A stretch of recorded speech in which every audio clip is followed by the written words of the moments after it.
asked if perhaps I would say a little about how these books, this particular book and others, PC the Dead, got going, how they started, and how we organised the writing and so on. So briefly as I can, don't be alarmed, I've about 5 sheets here, but most of them are blank and all crossed out. So I'll start. I would think most people would expect the history to start with when Bob Howie and myself and Alex Deere were here in Manchester together in the department and started. And Alex Deere asked us if we would join him in doing this book project, an introduction for use in, as a textbook, undergraduate textbook, and we all agreed. But in fact, it didn't start quite there. And if I can set the scene for the prehistory, in 1946, Alex Deere was demobbed from the army and returned to Cambridge Department of Mineralogy and Petrology as a senior lecturer there. And he, apart from his work there, he indulged in expeditions, as for example to the Canadian Arctic, Baffin Island. Bob Howie, he exited from the Royal Air Force to Mineralogy and Petrology Department in Cambridge, same place, as an undergraduate, and went on to be a postgraduate there. Jack Zussman, that's me, I got demobbed from the Royal Navy and went to Cambridge and did the Natural Sciences tripos there, and finishing with physics as a postgraduate. And working in crystallography, nothing to do with minerals, it was to do with amino acids and nucleosides, biological interesting material at the Cavendish Laboratory. And I was unknown to Alex and Bob, and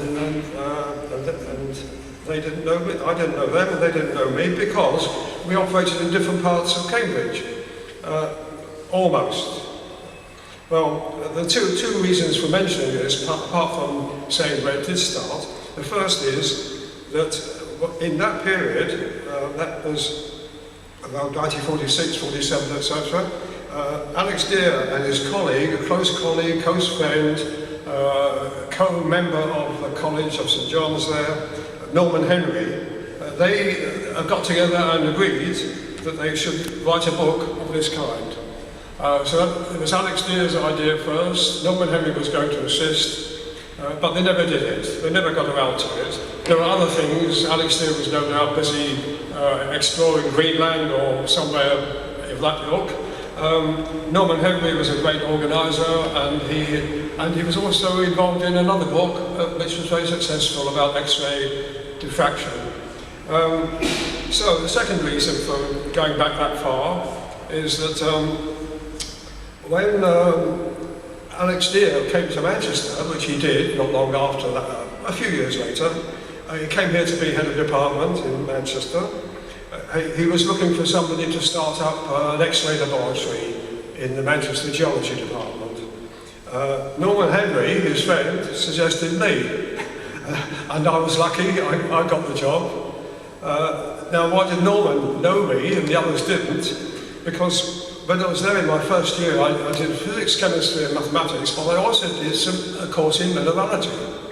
I'm not sure why, I can't remember quite exactly why at that time, but it was there and it sounded interesting, so I did that alongside. I think that's where I made contact with people in that department, but Norman Henry, not the other two. I don't remember seeing them there at all. It was a very good mineralogy course, it was very well taught, they were very impressive, and I enjoyed it. But I must admit, I was rather surprised at learning mineralogy for the first time, that how they named minerals. Very surprised, very strange. They named them after people, which is very strange if you're used to organic chemistry and inorganic chemistry. So that's the second reason. Anyway, Bob Howie, incidentally, I think it was mentioned that I'm glad to have seen here today many people, many colleagues and friends, ex-colleagues, and also Robin and Pam Howie, who are here, and many others, and everybody else who was here for the meeting and so on. Going back to the story, Bob Howie and I joined the Manchester department in 1952, or 3. Perhaps I was at 52, in 1952, he was 1953.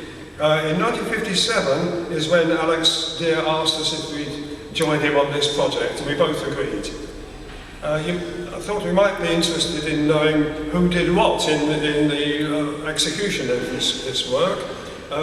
But it turns out, I'm trying to think about it, it's easier to say who didn't do what. I was very glad to have Deere and Howie do aspects of paragenesis, the real geology stuff of it, of which I knew very little. And they were glad to have me to do the mineral structures. So that's how we divided those to some extent. The rest of it, we each bagged items, minerals of personal interest through our research and teaching, and we shared the remainder.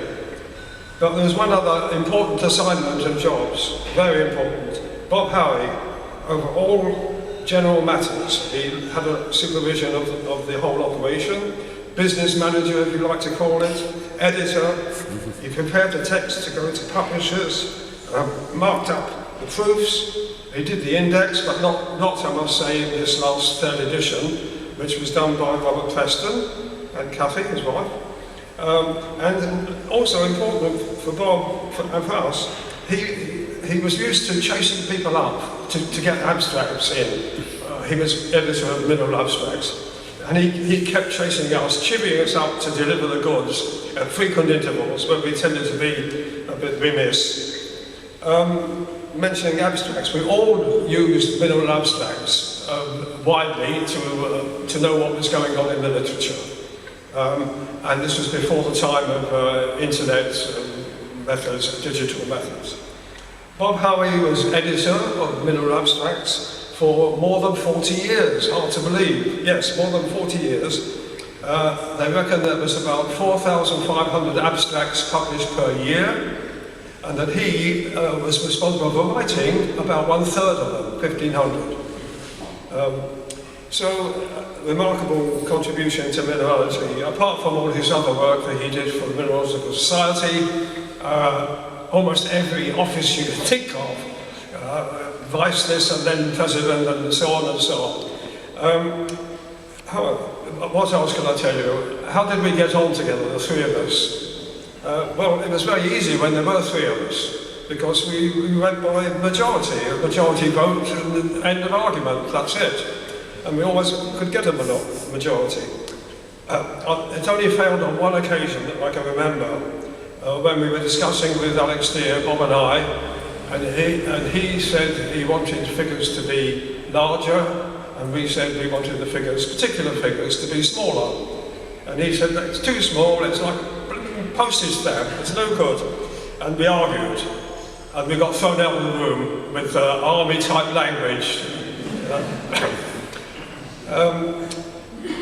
In 1961, Alex Deere went to Cambridge to be to the chair of mineralogy and petrology in Cambridge.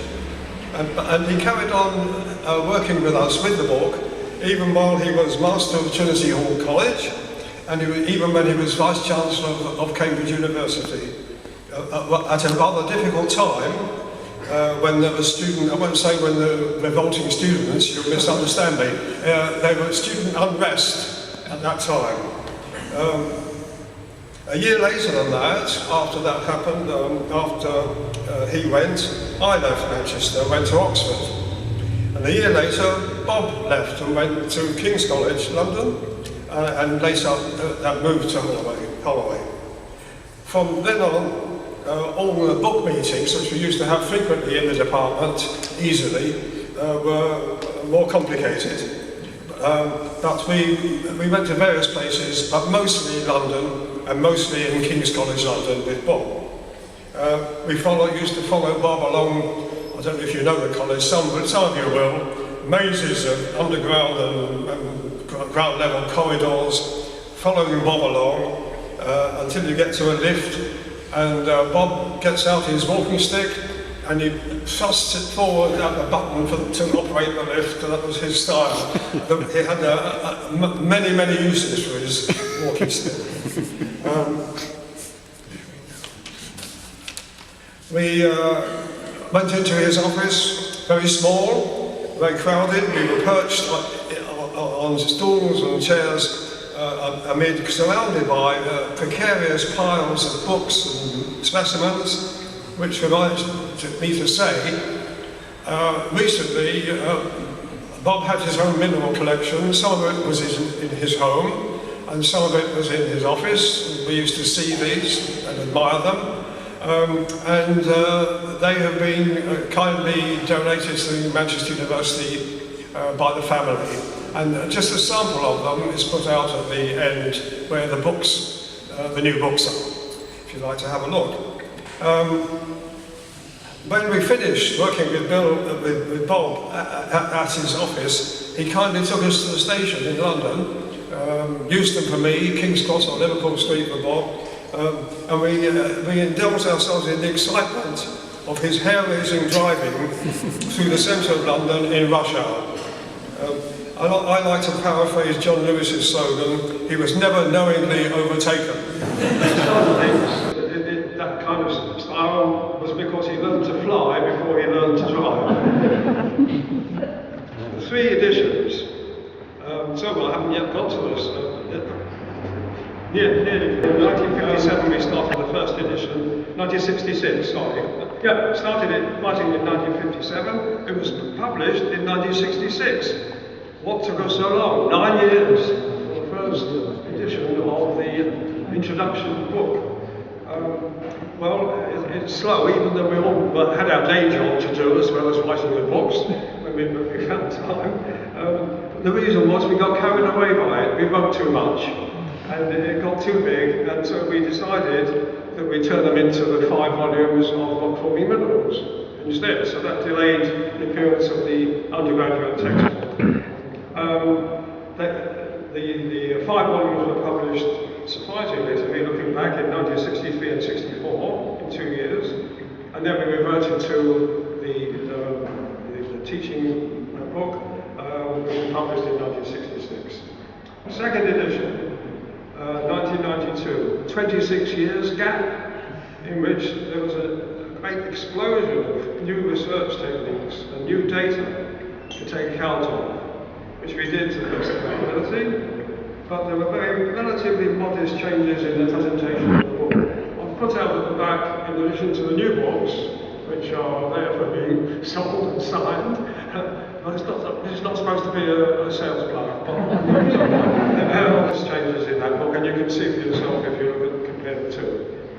Third edition, at last, let's come to the one that's the focus today. 21 years gap. So what kind of changes have been made? Don't want to keep it too long for your refreshments. I'll abbreviate the changes. I'll do just the main changes that were made between the second and third edition. In the second edition, in the text, there's of course, it's been extensively updated in the light of advances in the subject over the years. There's much bigger coverage of the zeolites, which were somewhat condensed and almost neglected in the first edition. There's even some mention of opaque minerals, a bit more than there was in the first edition. And for the feldspars, there's been a major rewriting and expansion of their treatment, written for us by the maestro Ian Parsons. I'll leave it at that for updates. Many of the earlier illustrations of crystal structures are improved using colour, and we have to try and get close. It's impossible to get onto the standard that they are producing colour photographs in the Mineralogical magazine, but it's pretty close. There are new perspective drawings of structures, crystal structures, atomic structures of minerals, as seen in perspective. So one view can often show you the whole picture rather than 3 different projections. Sometimes we use both. And included with the book is the interactive CD tucked in at the back jacket, in the back the back cover, with over 100 minimal instructions. So you can do it yourself. You can manipulate them, turn them upside down, inside out, and that is, and have good, it's very instructive, and you can have a lot of fun doing it. And I'll talk about thanks to people in a moment. And then there's also about over 60 colour photographs of thin sections as seen under the optical microscope. So that's enough for those. I'd like to interject here, just thinking about the whole operation, that I was extremely fortunate in working with Alex and Bob. Alex stopped working with us when he was age 93, before we started the 3rd edition. And he died in 2009 at the age of 98. Not bad. Bob, unfortunately, incidentally, Alex, I used to talk to him on the phone, and he had a bad time of it physically during those last years. He said, "Listen, Jack, don't go over 90. Well, I'm trying to counteract his instructions." Not yet there. And then Bob, unfortunately, became seriously unwell about 2 years ago, but carried on working with the book, this book, with great difficulty, until just a few days before he died, in March last year, age 89. He was working up to, as I say, a few days before I was receiving emails from him relating to the book. He would have loved to see the finished product, and I felt it appropriate to dedicate this book to be in memory of Al. Lastly, thanks. Well, I don't have to go through many thanks, partly because lots of people are not here who should be thanked, partly because David and Kevin have already thanked particular people, but if I can pick on, I think mostly, let me just focus on people in this department, in this school of Earth Environment, CS, in this school, who helped, on which there are quite many. I won't mention them individually because I might miss out somebody, and that wouldn't be good. But names do come out as somewhat special. In addition to there's Joe's group, who gave us many thin sections from his teaching collection. We used photographs from Mackenzie and Guilford's Atlas of forming minerals under the microscope. David Palmer, who helped me to use his method, his system of producing these figures, and also kindly donated the CD. Mark Welsh also helped with these figures. Robert Preston has been mentioned, but I think I have to mention Robert Preston again. Sorry, Robert. He's here. He set the text and the tables and the figures, compiled the index, and went well beyond what he called the job description in responding to our many requests for changes in proof and generally looking after us. We're very grateful. David Green also for his valuable checking at the late stage. Kevin and Martin Hughes, yes, David I concur completely with what David has said about the enormous work they have done for us. Organised permissions for the figures, requests for advice from leading mineralogists from the UK and other countries, and to thank the many advisors in the distance for responding so generously. Members of the MinSoc Council also helped out when we were stuck. Lastly, Ian Parsons for producing this great account of the Felspars, which was just beyond me. So thank you very much everybody for listening and for coming on this occasion.